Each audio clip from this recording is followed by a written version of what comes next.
18 WJTS News, I'm Charlotte Olson. Steve Berg with the Dubois County Highway Department warned motorists this morning to stay clear of any roads that had previously been flooded by the past surge of rain that the area experienced this past weekend and also this past week. We were making some headway. I mean, the water was going down, but obviously with the heavy rain we had overnight, I'm just looking now that the Patoka River has gone up roughly 5 feet since about 10 o'clock last night. So any road that had been flooded during the course of this week is likely to be covered again with water, so just slow down. Flooding occurred this morning on some local roads due to already saturated soils and swollen streams and creeks. At 8 a.m., the Dubois County Highway Department issued a list of closings for roads that were affected again by the steady rainfall that stalled over much of the area in the early morning hours. The road near the Huntingburg Conservation Club Lake Dam was closed just before 10 a.m. after the area received over 2 inches of rain. The National Weather Service issued a flood warning for Dubois County just after 6:30 a.m. this morning, and that did last until early this afternoon. The warning came after local law enforcement reported heavy rainfall between 11.5 inches to 2.5 inches. After 10 p.m. on Thursday night and into the wee morning hours, areas that saw some additional flooding this morning included Jasper, Huntingburg, Ferdinand, along with surrounding Dubois County areas as well. The Dubois County Health Department will be holding a training exercise to test their response to the medical countermeasures dispensing plan. This exercise will be held at Jasper Middle School next Wednesday, May the 10th from 8 until 11:30 a.m.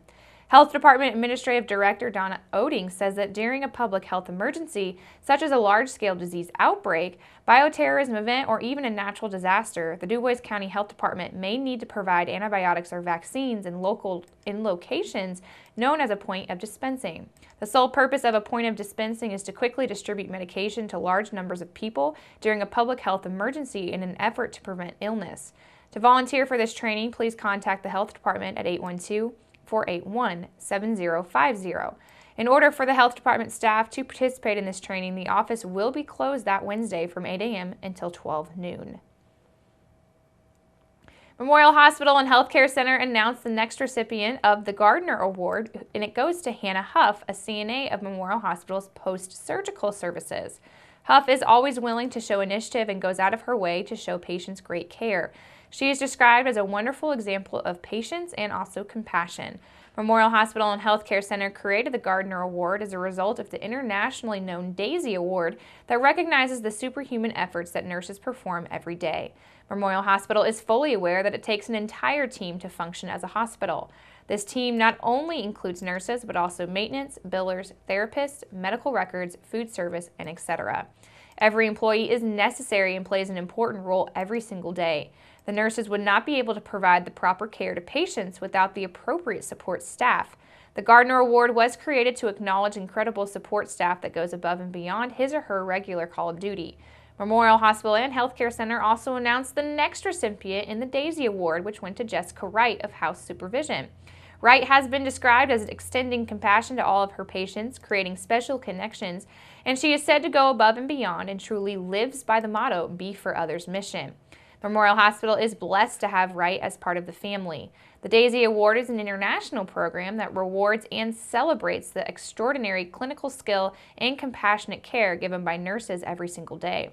Memorial Hospital and Healthcare Center is proud to be a DAISY Award partner, recognizing one of our nurses with this special honor every quarter. And John McGovern has been named the 2017 Little Company of Mary Volunteer of the Year Award, the recipient at Memorial Hospital and Healthcare Center. This award is named in honor of the Sisters of the Little Company of Mary, the sponsors of Memorial Hospital.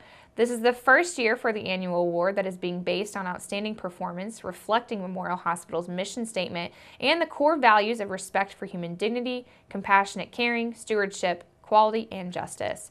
Other nominees for this year's award included Ann Berger, Sue Einshut, Ashley Hale, and Hunter May Kleeman. Also nominated was Flo Martin and Levi Nigg. McGovern has been a volunteer at Memorial Hospital for 3 years, and he has been described as always going the extra 10 miles and putting our patients first, staff second, and himself last. McGovern resides in Jasper with his wife Susan, who is also a volunteer at Memorial Hospital. They have 2 children, Matt of New York and Shay Fleck of Indianapolis. His mother, the late Roberta McGovern, was also a volunteer at Memorial Hospital. These 2 Hoosiers remind us that, colleagues, we're not here to serve ourselves. We're certainly not here to serve our parties. We're here to serve the interests of all Americans. Can we perpetuate our founders' system for protecting our liberties by vesting power in the American people themselves? Our charge is simple, but it won't be easy. For our Republican system to endure, we must breathe life back into the notion of the common good through the relentless application of common sense. That was U.S. Senator Todd Young, who on Thursday delivered his first speech from the floor of the United States Senate. The speech, traditionally referred to as the maiden speech, was a 15-minute address to his Senate colleagues, inspired by the people he represents. Young took the idea of Hoosier common sense and tied it to the mission of working towards the common good of Hoosiers and all Americans. Senator Todd Young represents the state of Indiana and currently serves on the Senate Committee as Foreign Relations, Health, Education, Labor and Pensions, Commerce, Science and Transportation, as well as serving for small business and entrepreneurship. Previously, he served on the House Armed Services Committee and the House Budget Committee, and most recently the House Ways and Means Committee. The United States Senate Committee on Foreign Relations is a standing committee of the United States Senate and is charged with leading foreign policy legislation and also debate within the Senate. The Foreign Relations Committee is generally responsible for overseeing and funding foreign aid programs, as well as funding arms sales and training for national allies.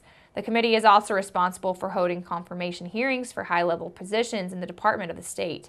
The committee has considered, debated, and reported important treaties and legislation, ranging from the purchase of Alaska in 1867 to the establishment of the United Nations in 1945. It also holds jurisdiction over all diplomatic nominations. The speech, which was attended by former Senator Richard Lugar, Senate Majority Leader Mitch McConnell, and the majority of his colleagues in the Indiana congressional delegation, including Senator Joe Donnelly. And make sure you keep it right here, because up next, take a look at your weather summary.